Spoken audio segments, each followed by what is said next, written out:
क्या आप IIT JEE medical 11th या 12th की प्रिपरेशन कर रहे हैं और आपको एक बेस्ट कोचिंग इंस्टीट्यूट की तलाश है? तो अब आपके साथ होगा चंद्रयान, जहां है NITS फैकल्टीज, साथ ही up to 100% scholarship. Chandrayaan, Lankeshwar complex, Akashvani Chowk, Adityapur. Admissions open. Welcome to Chandrayaan dear students, my self Saini Verma from NIT Agartala. हम लोग आज एक नया चैप्टर स्टार्ट करने जा रहे हैं जिसका नाम है न्यूटन्स लॉज ऑफ मोशन। तो चैप्टर का आपके नाम है न्यूटन्स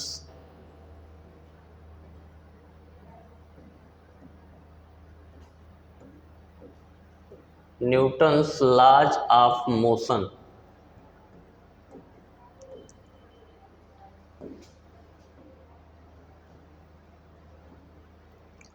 तो न्यूटन्स लॉज ऑफ मोशन हम लोग छोटी क्लास से ही पढ़ते आए हैं कि न्यूटन ने 3 नियम दिए थे जो मोशन से रिलेटेड थे। लेकिन उसके पहले हम लोग एक एक करके थोड़ा फोर्स को डिफाइन करेंगे, इसके बाद हम लोग न्यूटन्स लॉज ऑफ मोशन पे आएंगे। इससे पहले जो 1 डायमेंशनल मोशन, 2 डायमेंशनल मोशन में हम लोगों ने देखा था कि मोशन को हम लोग कैसे डील करते हैं, उसमें कॉज ऑफ मोशन नहीं देखा था कि मोशन किस रीजन से हो रहा है। बस हमको वेलोसिटी पता था, एक्सेलरेशन पता था, कितने टाइम के बाद वेलोसिटी क्या होगी, इतना एक्सेलरेशन है तो कितने टाइम के बाद डिस्प्लेसमेंट कितना होगा, ये सब हम लोग कैलकुलेट करते थे। बट इस चैप्टर में हम लोग कॉज ऑफ मोशन देखेंगे, जो एक्चुअली में क्या होता है, फोर्स होता है हमारा। मोशन जो होने का रीजन होता है वो हम लोग डील करेंगे और वो मोशन को इफेक्टिव कैसे करता है ये देखेंगे। तो इसमें सबसे पहले हम लोग मोशन को डिफाइन कर चुके हैं, बट थोड़ा सा टाइम लेके मोशन को फिर से डिफाइन कर लेते हैं कि एक्चुअली में मोशन का मीनिंग क्या होता है। जब हम लोग बोलते हैं मोशन तो इसका क्या मतलब होता है। तो सबसे पहला हमारा जो हेडिंग होगा वो क्या होगा, मोशन। किस चीज़ को मोशन बोला जाता है। तो मोशन हमारा क्या होता है कि अगर किसी भी पार्टिकल का जो है पोजीशन किसी ऑब्जर्वर के रिस्पेक्ट में चेंज हो रहा हो तो बोला जाता है वो पार्टिकल उस ऑब्जर्वर के रिस्पेक्ट में मोशन में है। तो मोशन को डिफाइन करना हो तो क्या लिखेंगे, if position of A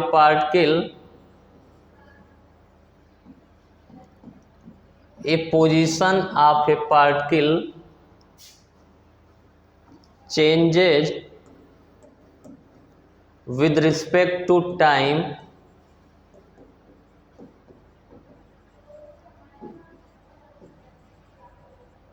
as seen by any observer, then that particle is in motion with respect to that observer। तो मोशन के लिए जो सिंपल सा हम लोगों का फंडा होता है, किसी भी पार्टिकल को हम लोग देखते हैं, अगर किसी को ऑब्जर्व कर रहे हैं, उसका पोजीशन चेंज होता जा रहा है, हम उसको देखते जा रहे हैं और हमारे रिस्पेक्ट में उसका पोजीशन चेंज होता जा रहा है, तो हम बोलेंगे कि वो पार्टिकल मोशन में है। अब देखिए इसमें थोड़ा सा और वो हो जाता है, दिक्कत हो जाती है क्या कि सपोज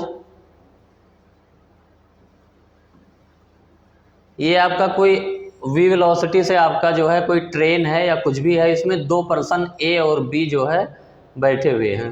2 पर्सन A और B बैठे हुए, एक ट्रेन या कार जो है B वेलोसिटी से जा रहा है और ग्राउंड पे एक आदमी C जो है, एक पर्सन यहाँ पे C है। अब अगर A से पूछा जाए कि B आपका मोशन में है कि रेस्ट में है, तो चूंकि A और B दोनों सेम ट्रेन में मूव कर रहे हैं तो A के रिस्पेक्ट में B का पोजीशन चेंज नहीं हो रहा है, तो B को क्या बोलेगा, A की रेस्ट में है। Person B is at rest with respect to observer A या as seen by observer A।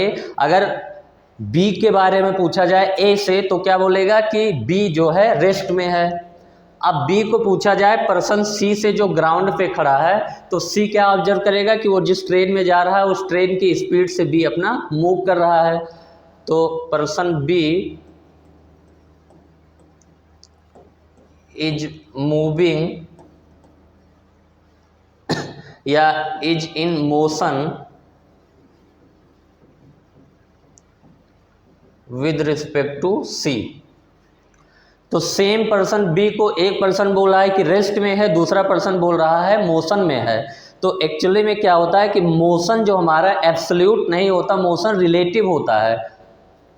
तो इससे हमको क्या समझ में आया कि मोशन रिलेटिव होता है, मोशन ऑब्जर्वर पे डिपेंड कर रहा है कि कौन ऑब्जर्व कर रहा है, उसके रेफरेंस पे डिपेंड कर रहा है कि वो पार्टिकल रेस्ट में है कि मोशन में है। तो इससे हमको ये निकल के आया कि जो मोशन होता है आपका एब्सोल्यूट टर्म नहीं है। मोशन इज नॉट एब्सोल्यूट, यानी किसी भी पार्टिकल को आप ये नहीं बोल सकते कि वो मोशन में है या रेस्ट में है जब तक आप ये ना बताओ कि किस रिफरेंस फ्रेम से, कहाँ से ऑब्जर्व किया जा रहा है। तो motion is not absolute. Motion हमेशा क्या होता है, मोशन इज रिलेटिव। मोशन हमेशा क्या होता है, रिलेटिव होता है। तो ये थोड़ा सा मोशन के बारे में हम लोगों ने देख लिया कि किसी भी पार्टिकल का पोजीशन किसी ऑब्जर्वर के रिस्पेक्ट में चेंज हो रहा है तो वो पार्टिकल आपका मोशन में होगा। और ये मोशन हमारा पार्टिकल ये एब्सोल्यूट टर्म नहीं होता, ये रिलेटिव होता है, डिपेंड करता है कि कौन ऑब्जर्व कर रहा है। अब सेकेंड पॉइंट हम लोग देखते हैं कि मोशन को डिस्क्राइब कैसे किया जाता है, पैरामीटर्स ऑफ मोशन। यानी मोशन को हम लोग कैसे बताते हैं फिजिक्स में कि कोई पार्टिकल मोशन में है, या मोशन से रिलेटेड जो टर्म्स क्या होते हैं। तो अगला हेडिंग हमारा हो जाएगा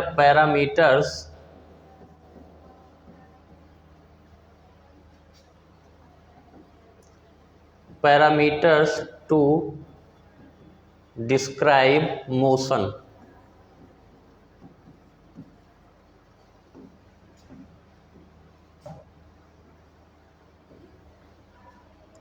मोशन को डिस्क्राइब करने के लिए किस पैरामीटर की रिक्वायरमेंट होती है। तो सिंपल सी चीज़ हम लोग जानते हैं कि वेलोसिटी एंड एक्सेलरेशन। किसी भी मोशन को जो है डिस्क्राइब करना हो तो उसकी कुछ वेलोसिटी होगी और कुछ एक्सेलरेशन होगा। तो दो टर्म हम लोगों का आता है, और एक्सेलरेशन भी कहाँ से आता है, rate of change of velocity. तो फंडामेंटली जो हम लोग मोशन को डिस्क्राइब करते हैं कौन से टर्म होते हैं, आपका होता है वेलोसिटी,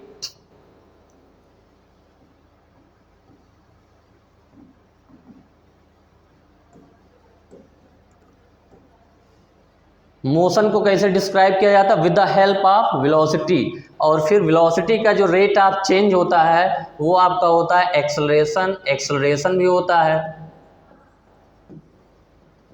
अगर वेलोसिटी आपका चेंज हो रहा होगा तो उस मोशन में एक्सेलरेशन होगा, वेलोसिटी आपका कांस्टेंट होगा तो वो एक्सेलरेशन वहाँ पे जीरो होगा। तो मोशन को डिस्क्राइब करने के लिए आता है हमारा वेलोसिटी और एक्सेलरेशन।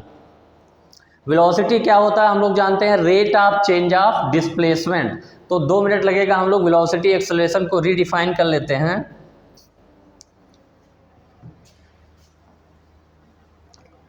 वेलोसिटी जो किसी भी पार्टिकल का होता है, वेलोसिटी v वेक्टर क्वांटिटी होती है।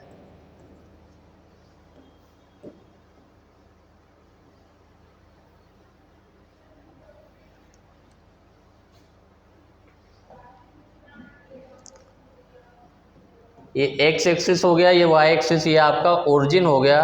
तो हम लोग क्या करेंगे, किसी भी पार्टिकल का पोजीशन मेजरमेंट करने के लिए हम लोग coordinate axis x y z draw करते हैं। अगर यहाँ पे 2 डायमेंशनल मोशन है तो केवल x और y कोऑर्डिनेट की हेल्प से हम लोग डिनोट कर लेंगे। तो पार्टिकल को के पोजीशन को डिस्क्राइब करने के लिए सपोज यहाँ पे पार्टिकल आपका शुरुआत में इनिशियल a पे था।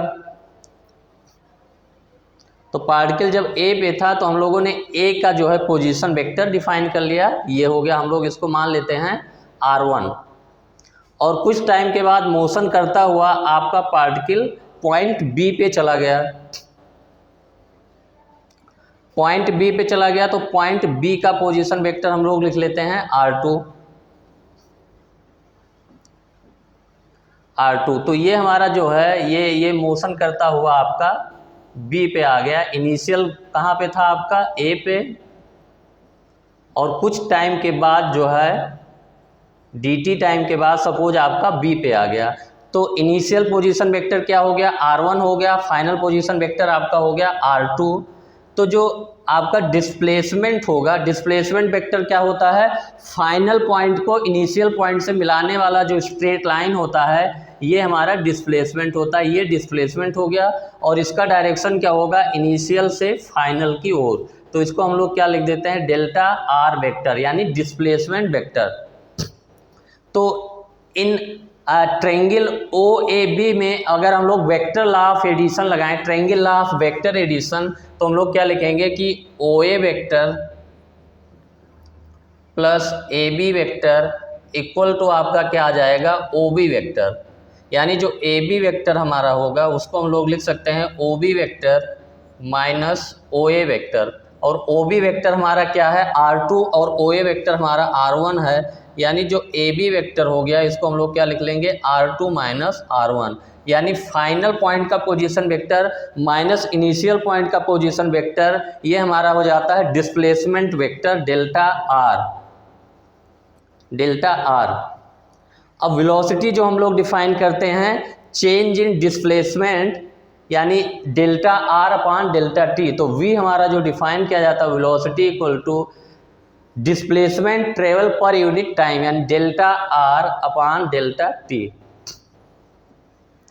ये हमारा होता है वेलोसिटी। और वेलोसिटी का डायरेक्शन क्या होता है, in the direction of change in displacement. यानी यहाँ पे जो वेलोसिटी का डायरेक्शन होगा ये डेल्टा आर के डायरेक्शन में होगा। तो ये सिंपल सा टर्म हम लोगों का जो वेलोसिटी डिफाइन किया जाता है with the help of displacement, rate of change of displacement is known as velocity. Acceleration को भी हम लोग थोड़ा सा डिफाइन कर लेते हैं। एक्सेलरेशन हम लोग जानते हैं क्या होता है, ये वेक्टर क्वांटिटी होती है और ये rate of change of velocity define है, change in velocity per unit time. यानी एक्सेलरेशन आपका होता है delta V upon delta T. Delta V आपका क्या है, चेंज इन वेलोसिटी। अगर डेल्टा टी टाइम में वेलोसिटी में चेंज डेल्टा वी हो गया तो ये हमारा delta V upon delta T क्या होता है, एक्सेलरेशन। डेल्टा वी आपका क्या है, change in velocity, change in velocity यानी final velocity minus initial velocity upon delta T. ये हमारा अगर थोड़ा टाइम इंटरवल ज़्यादा लेंगे तो ये एवरेज एक्सेलरेशन हमारा आता है, change in velocity upon time T.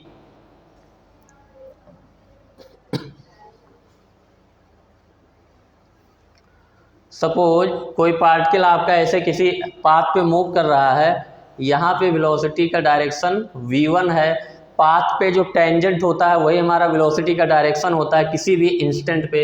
इस इंस्टेंट पे वेलोसिटी देखेंगे तो v2 हो गया। यहाँ पे देखिए वेलोसिटी का डायरेक्शन ये था, यहाँ पे वेलोसिटी का डायरेक्शन ये है। हो सकता है मैग्नीट्यूड भी चेंज हो रहा हो, डिपेंड करता है। अब हमको यहाँ से यहाँ अगर डेल्टा टी टाइम में हो गया तो change in velocity delta we क्या होगा, देखिए v1 वेक्टर को हम लोग ड्रा करते हैं, ये हमारा हो गया v1 वेक्टर और इसी को इनिशियल करके v2 वेक्टर को हम लोग बिना इसको जो है ट्रांसलेट करके लाते हैं, बिना रोटेट किए यहाँ पे ड्रा कर देते हैं। ये हमारा हो गया v2 वेक्टर। और अगर इसको यहाँ से मिला दें तो हम लोग triangle law of vector addition से यहाँ से देखें ओ ए बी में O A vector plus A B vector equal to आपका ओ बी वेक्टर हो जाएगा। यानी जो ए बी वेक्टर यहाँ पे हमारा निकला है ये हमारा हो जाएगा v2 माइनस v1। यानी ए बी वेक्टर ही हमारा क्या हो जाएगा, डेल्टा v वेक्टर हो जाएगा। तो v2 माइनस v1 वेक्टर को जोड़ना घटाना हमको पता है, final velocity minus initial velocity हम लोग निकाल लेंगे और उसको टाइम से डिवाइड कर देंगे तो वही हमारा एक्सेलरेशन आ जाएगा, delta v upon delta T. और एक्सेलरेशन का जो डायरेक्शन होगा वो चेंज इन वेलोसिटी के डायरेक्शन में होता है। जैसे वेलोसिटी का डायरेक्शन हमेशा चेंज इन डिस्प्लेसमेंट के डायरेक्शन में होता है, एक्सेलरेशन का डायरेक्शन चेंज इन वेलोसिटी के डायरेक्शन में होता है।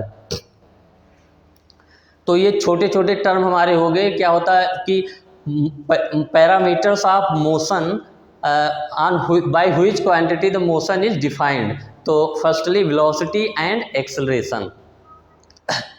अब हम लोग थोड़ा आगे बढ़ते हैं।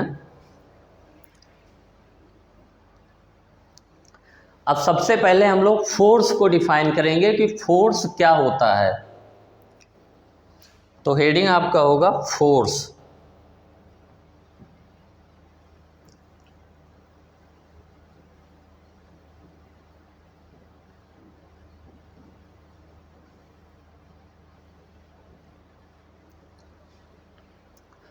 तो स्मॉलर क्लास से आप देखते आ रहे हैं कि फोर्स को डिफाइन किया जाता है कि किसी भी पार्टिकल के, देखिए दो तरीके से डिफाइन करेंगे हम लोग फोर्स को। एक तरीका होता है सिंपल, जो डिफिनीशन आपका बुक में दिया रहता है कि फोर्स क्या होता है, जो किसी पार्टिकल का मोशन को चेंज कर दे। यानी कोई पार्टिकल अगर रेस्ट में है तो उसको मोशन में ला दे, या कोई पार्टिकल मोशन में है तो उसके मोशन को चेंज करके उसको रेस्ट में ला दे, या उसका स्पीड बढ़ा दे। तो सिंपली, लेकिन हम लोग यहाँ पे वो डिफिनेशन नहीं देंगे मोशन फोर्स का। फोर्स को सिंपली हम लोग डिफाइन करेंगे, फोर्स एक्चुअली करता क्या है। किसी भी बॉडी पे जो फोर्स लगता है ये हमको कैसे पता चलता है, उसका मोशन इफेक्टिव होता है। सिंपल सी बात है कि फोर्स, जैसे कोई भी फोर्स लग रहा है या नहीं लग रहा हमको नहीं पता चलेगा। फोर्स क्या करता है, मोशन को इफेक्टिव करता है। तो फोर्स को सिंपली हम लोग डिफाइन करेंगे, फोर्स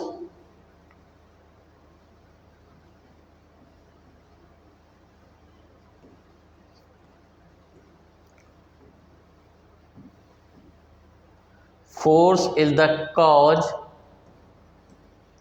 which can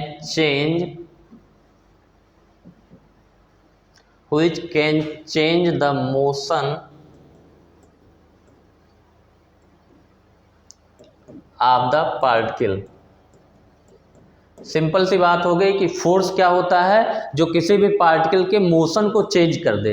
और मोशन को हम लोगों ने अभी डिफाइन किया कि मोशन का मतलब क्या होता है, वेलोसिटी। मोशन क्या होता है एक्चुअली में हम लोग कैसे डिफाइन करते हैं, वेलोसिटी के हेल्प से। यानी फोर्स क्या होता है कि जो वेलोसिटी को चेंज कर दे। सिंपल सी बात होगी, फोर्स क्या होता है, जो वेलोसिटी को चेंज कर दे। तो फिर हम लोग लिखेंगे क्या कि फोर्स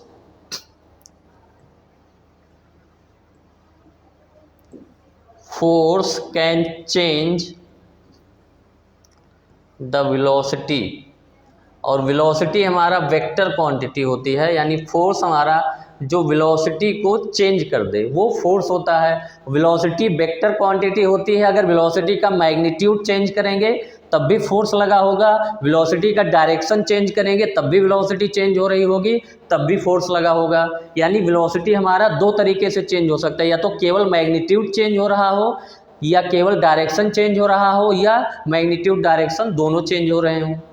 तो आगे हम लोग देखें इसमें क्या करेगा, फोर्स जो है चेंज करेगा,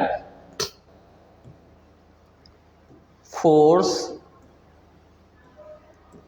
can change the magnitude of velocity. यानी डायरेक्शन को हो सकता है चेंज ना करे, केवल और केवल क्या करे, फोर्स आपका वेलोसिटी के डायरेक्शन को चेंज ना करे, केवल उसका मैग्नीट्यूड चेंज कर रहा हो, यानी बढ़ा रहा हो या घटा रहा हो। Can change the direction of velocity.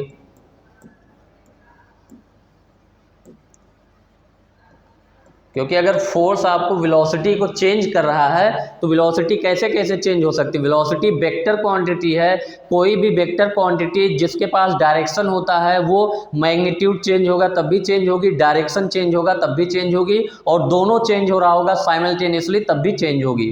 तो फोर्स हमारा क्या होगा, हो सकता है केवल मैग्नीट्यूड चेंज कर रहा हो सकता है केवल डायरेक्शन चेंज कर रहा हो, और हो सकता है मैग्नीट्यूड और डायरेक्शन दोनों साइमल्टेनियसली चेंज कर रहा हो। Can change the magnitude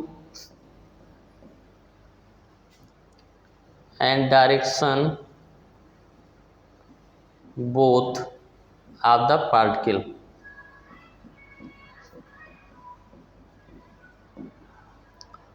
तो अब थोड़ा सा इसका एग्जाम्पल हम लोग देखेंगे कि कहाँ पे फोर्स मैग्नीट्यूड चेंज करता है, कहाँ पे डायरेक्शन चेंज कर रहा है, कहाँ पे मैग्नीट्यूड और डायरेक्शन दोनों चेंज कर रहा है। तो सिंपल एग्जाम्पल हम लोग देखेंगे।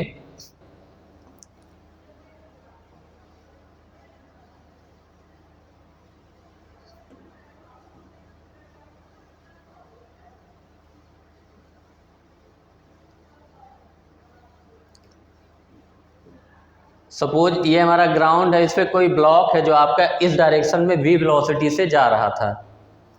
अब इस पे अगर हम लोग वेलोसिटी वेक्टर के डायरेक्शन में ही अगर इसको फोर्स F लगाएं, यानी फोर्स हमारा क्या है, फोर्स और वेलोसिटी दोनों कोलिनियर वेक्टर हैं।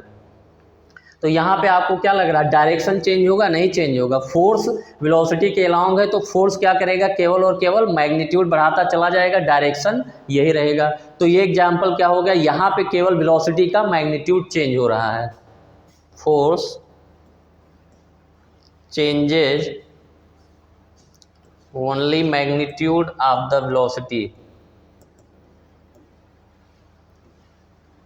यहाँ पे जो एग्जाम्पल आपका है, यहाँ पे केवल वेलोसिटी का फोर्स केवल मैग्नीट्यूड चेंज कर रहा है।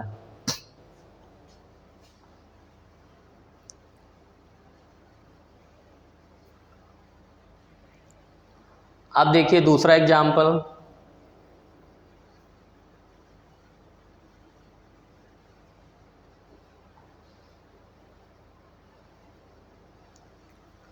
हम लोग जानते हैं कि जो अर्थ होता है इस सन के चारों तरफ जो है आपका रिवॉल्व करता है। ये इलिप्टिकल ऑर्बिट होता है, पर रफली हम लोग मान लेते हैं कि ये सर्कुलर ऑर्बिट में जो है आपका रिवॉल्व कर रहा है, सर्किल में आपका चक्कर लगा रहा है। तो सन और अर्थ के बीच में मास की वजह से, इतना तो पता होगा आपका 9th-10th क्लास से, कि ग्रेविटेशनल फोर्स लगता है G m1m2/r², और ये क्या होता है, अट्रैक्शन होता है। अब यहाँ पे जो आपका फोर्स लग रहा है और वेलोसिटी का डायरेक्शन ये है और फोर्स का डायरेक्शन ये है, तो यहाँ पे फोर्स केवल और केवल क्या कर रहा है, डायरेक्शन चेंज कर रहा है। सर्कुलर मोशन पे वेलोसिटी के जो परपेंडिकुलर फोर्स होता है वो केवल और केवल डायरेक्शन चेंज करने के काम आ रहा है। यहाँ पे मैग्नीट्यूड वेलोसिटी का कांस्टेंट रहेगा, केवल और केवल डायरेक्शन चेंज हो रहा है।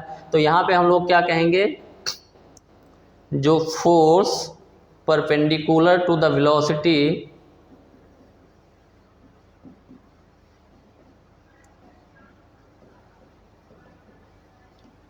Changes only direction of the velocity.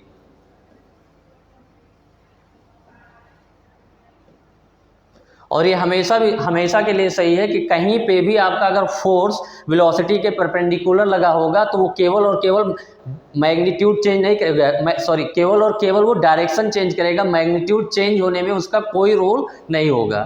अगर फोर्स वेलोसिटी के अलोंग होगा, कोलिनियर होगा, तो केवल और केवल मैग्नीट्यूड चेंज करेगा, डायरेक्शन नहीं चेंज करेगा। यानी तीसरा केस, जब मैग्नीट्यूड और डायरेक्शन दोनों चेंज हो रहा होगा तो वेलोसिटी वेक्टर के साथ फोर्स आपका कुछ एंगल बना के लग रहा होगा। तो थर्ड एग्जाम्पल अगर हम लोग दें, थर्ड एग्जाम्पल, ये मान ले कोई पार्टिकल हमारा मोशन कर रहा है, ये किसी भी समय इसका वेलोसिटी का डायरेक्शन ये हो गया। किसी भी समय जो वेलोसिटी हमारा टेंजेंट है, और मान लेते हैं इस पे F फोर्स लग रहा है जो वेलोसिटी के साथ थीटा एंगल बना रहा है। जो फोर्स यहाँ पे है वेलोसिटी वेक्टर के साथ थीटा एंगल बना रहा है। यहाँ पे फोर्स और वेलोसिटी के बीच एंगल 0, यहाँ पे फोर्स और वेलोसिटी के बीच में एंगल 90, और यहाँ पे फोर्स और वेलोसिटी के बीच का एंगल थीटा। अब देखिए क्या होगा, जो वेलोसिटी वेक्टर के साथ हमारा फोर्स थीटा एंगल बना रहा है, तो इस फोर्स का दो कंपोनेंट होगा, एक वेलोसिटी के जो एलोंग कंपोनेंट होगा, ये एंगल थीटा है, तो वेलोसिटी के एलोंग कंपोनेंट हो जाएगा F cos थीटा, और इस फोर्स का कंपोनेंट वेलोसिटी के परपेंडिकुलर हो जाएगा F sin थीटा। सिंपल सी बात है, अगर कोई भी वेक्टर है, ये थीटा एंगल पे आप इसको रिजॉल्व करना चाहते हैं, मान ली यहाँ पे F था, तो थीटा के एलोंग वाला कंपोनेंट cos थीटा होता है, तो ये हो गया F cos थीटा, और इसके परपेंडिकुलर वाला कंपोनेंट होता है एफ साइन थीटा, और दोनों कंपोनेंट इस हिसाब से रहते हैं कि जिसका कंपोनेंट लिया रहता है वो बीच में आता है। तो एफ कॉस थीटा हमारा वेलोसिटी के अलोंग कंपोनेंट हो गया और एफ साइन थीटा वेलोसिटी के परपेंडिकुलर। तो एफ कॉस थीटा जो यहाँ पे वेलोसिटी के अलोंग है ये क्या करेगा, मैग्नीट्यूड चेंज करेगा, चेंजेस द मैग्नीट्यूड। और एफ साइन थीटा जो होगा यहाँ पे एफ साइन थीटा क्या चेंज करेगा, वेलोसिटी का डायरेक्शन चेंज करेगा। तो यहाँ पे सिंपल सा हम लोगों ने दिखा लिया, फोर्स को डिफाइन किया हम लोगों ने with the help of velocity, with the help of motion, क्योंकि एक्चुअल कॉज जो होता है फोर्स का, सॉरी वेलोसिटी या मोशन का, वो फोर्स ही होता है। तो फोर्स को हम लोगों ने डिफाइन किया with the help of velocity कि force is the cause which can change the velocity. और वेलोसिटी कैसे कैसे चेंज हो सकती है, वेलोसिटी वेक्टर क्वांटिटी है, डायरेक्शन चेंज होगा तब भी चेंज होगा, मैग्नीट्यूड चेंज होगा तब भी चेंज होगा, मैग्नीट्यूड एंड डायरेक्शन दोनों साथ साथ चेंज हो रहे होंगे तब भी चेंज होगा। और ये हमने तीनों एग्जाम्पल भी दिखा दिए। अब आगे बढ़ते हैं हम लोग जानते हैं कि बहुत सारे फोर्स हम लोग जो है फिजिक्स में देखते हैं, जैसे ग्रेविटेशनल फोर्स हो गया, स्प्रिंग फोर्स हो गया, टेंशन फोर्स हो गया, नॉर्मल, फ्रिक्शन, बहुत सारे फोर्स हम लोग जो है ऑब्जर्व करते हैं, ये नाम सुना होगा आप लोगों ने। बट जो फंडामेंटल फोर्स होता है, फंडामेंटल फोर्स का मतलब होगा कि उस फोर्स को अब और जो है और उसके नीचे जो है रिजॉल्व करके नहीं समझा जा सकता। तो फंडामेंटल फोर्स जो नेचर में होते हैं वो केवल 4 फोर्स होते हैं। अब आप पूछोगे कि बाकी फोर्स क्या होते हैं जो हम लोग पढ़ते हैं, इसी फंडामेंटल फोर्स की वजह से वो डेवलप्ड होते हैं। तो सबसे पहले हम लोग देखेंगे 4 फंडामेंटल फोर्स जो नेचर में पाए जाते हैं, और फिर थोड़ा आगे देखेंगे कि अदर फोर्स उससे कैसे रिलेट होते हैं।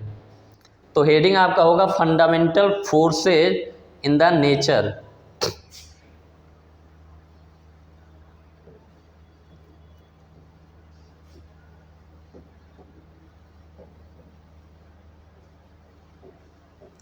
Fundamental force in nature.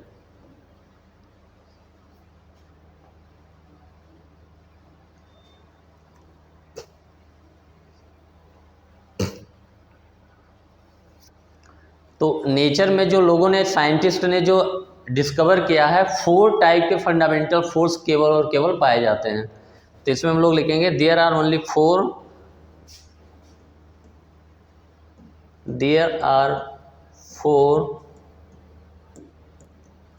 Fundamental force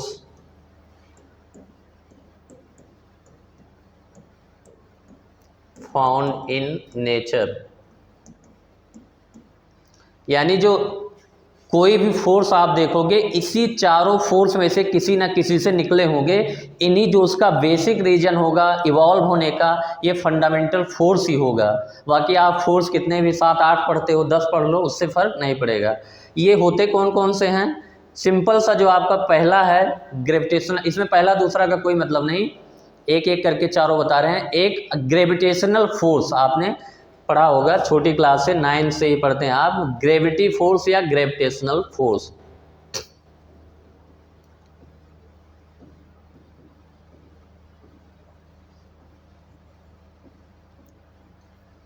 gravitational force, ये थोड़ा हम लोगों को पता है कि 2 पार्टिकल यूनिवर्स में कोई भी हों जिनके पास मास होता है वो एक दूसरे को अट्रैक्ट करते हैं by the Newton's law of gravitation, F = G m1 m2/r²। तो ये जो फंडामेंटल फोर्स में आता है ग्रेविटेशनल फोर्स, किसी भी 2 पार्टिकल के पास मास होगा तो दोनों के बीच में इंट्रैक्शन होगा, वो कहलाएगा आपका ग्रेविटेशनल फोर्स।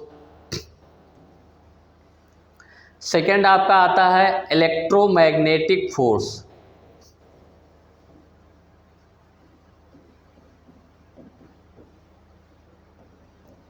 ये फंडामेंटल फोर्स, इलेक्ट्रोमैग्नेटिक फोर्स क्या है, आप जानते हैं कि 2 चार्ज पार्टिकल अगर रेस्ट में हो तो उनके बीच में फोर्स लगता है, या आपने देखा होगा कि 2 मैग्नेट हैं उनके बीच में फोर्स लगता है, या एक मैग्नेट हो दूसरा आपका जो है आयरन वगैरह हो उसमें फोर्स लगता है। तो जो इलेक्ट्रिक फोर्स और मैग्नेटिक फोर्स है दोनों को कंबाइंड नेम बोला जाता है इलेक्ट्रोमैग्नेटिक फोर्स, क्योंकि पहले माना जाता था कि इलेक्ट्रिकल फिनोमिना और मैग्नेटिक फिनोमिना सेपरेट चीज़ है। बट अब जो है ये क्लियर हो चुका है कि इलेक्ट्रिकल फिनोमिना और मैग्नेटिक फिनोमिना दोनों को same concept with the help of charge से एक्सप्लेन किया जाता है, इसीलिए इसको बोला जाता है इलेक्ट्रोमैग्नेटिक फोर्स। एक कंबाइंड फोर्स नाम दिया गया इलेक्ट्रोमैग्नेटिक। इसमें आपका इलेक्ट्रिक फोर्स भी आ गया जब चार्ज रेस्ट में होते हैं, और मैग्नेटिक फोर्स भी आ गया जब चार्ज आपका मोशन में होते हैं। दोनों का रीजन होता है चार्ज, और दोनों को एक फिनोमेना की वजह से एक्सप्लेन किया जाता है इलेक्ट्रोमैग्नेटिक फोर्स। अभी हम लोग एक एक करके थोड़ा डिटेल में भी पढ़ेंगे। और थर्ड आपका है weak nuclear force. Weak nuclear force या वीक फोर्स या वीक इंटरेक्शन, कुछ भी आप बोलो, या वीक फोर्स या weak interaction,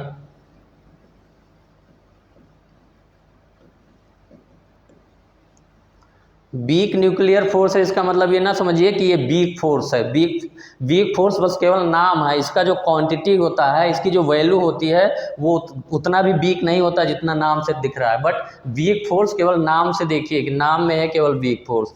and fourth is the strong nuclear force.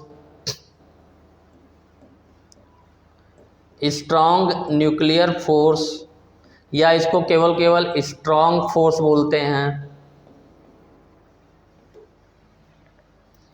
तो वीक फोर्स और स्ट्रांग फोर्स हमारा न्यूक्लियस के अंदर डेवलप होते हैं, और बाहर हमको जितने भी फोर्स दिखते हैं न्यूक्लियस के बाहर जो हमको फोर्स मिलते हैं वो या तो इलेक्ट्रोमैग्नेटिक होंगे या ग्रेविटेशनल होंगे, या जो जनरेट होने का उनके रीजन होगा इलेक्ट्रोमैग्नेटिक फिनोमिना होगा या ग्रेविटेशनल फिनोमिना होगा। और ये दो फोर्स है, इसको न्यूक्लियर फोर्स में, ये दोनों न्यूक्लियर फोर्स का मतलब एटम के अंदर जो न्यूक्लियस होता है, न्यूक्लियस में आपके प्रोटॉन और न्यूट्रॉन होते हैं, उनके बीच में ये फोर्स डेवलप होता है, weak nuclear force and strong force. इसको थोड़ा सा हम लोग अभी डिटेल में भी पढ़ेंगे कि एक एक क्या होता है, और इनका जो रिलेटिव स्ट्रेंथ क्या होता है ये भी पढ़ेंगे कि कौन फोर्स किसका कितना टाइम्स है। तो अब इसके बाद हम लोग पढ़ेंगे कि ये चारों अलग अलग फोर्सेज क्या होते हैं। तो इसमें इतना ही रखते हैं।